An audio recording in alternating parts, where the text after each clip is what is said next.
अस्सलाम वालेकुम। SM news के साथ मैं हूं इश्तियाक अली। खबरों का सिलसिला बढ़ाते हुए खबर शामिल करते हैं लाहौर से। कोरोना एसओपीज पर अमल दरामद के लिए एसपी मॉडल टाउन दोस्त मोहम्मद की सरबराही में इजलास हुआ। इजलास में एसडीपीओज एसएचओज ने शिरकत की। इसी हवाले से मजीद तफसीलात जानते हैं ब्यूरो चीफ बाबर भट्टी से। जी बाबर, तफसीलात से आगाह कीजिएगा। जी लाहौर कोरोना एसओपीज पर अमल दरामद के लिए एसपी मॉडल टाउन दोस्त मोहम्मद की सरबराही में इजलास हुआ। इजलास में एसडीपीओ एसएचओ ने शिरकत की।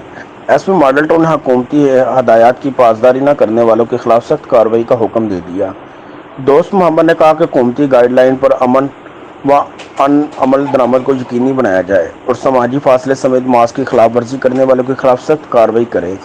जिला इंतजामिया के साथ मिलकर कोरोना एसओपीज पर अमल दरामद करवाया जाए। शादी हाल, शॉपिंग मॉल समेत पब्लिक मकामात पर सख्ती से कोरोना एसओपीज पर अमल दरामद यकीनी बनाएं।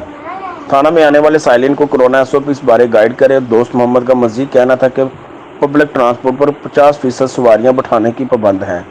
खिलाफ वर्जी करने वालों के खिलाफ एक्शन ले। स्मॉल लॉकडाउन एरियाज के रहायशी अफराद को कोरोना हिफाजती इक़दामात बारे आगाह किया जाए और आवाम से गुजारिश है कि कोरोना एसओपीज समेत मास्क, सैनिटाइजर और समाजी फासले का ख्याल रखें। हुकूमती नोटिफिकेशन की रोशनी में स्मार्ट लॉकडाउन पाबंदी से मुंतफा अफराद को नकल व हरारत की इजाज़त होगी। कोरोना एसओपीज पर जीरो टॉलरेंस पॉलिसी अपनाना होगी। एसपी मॉडल टाउन की आवाम से पुलिस के साथ तावन की अपील। जी बहुत शुक्रिया बाबर, तफसीलात से आगाह करने के लिए। अब तक के लिए इतना ही। मजीद खबरों के लिए देखते रहिए एसएम न्यूज़।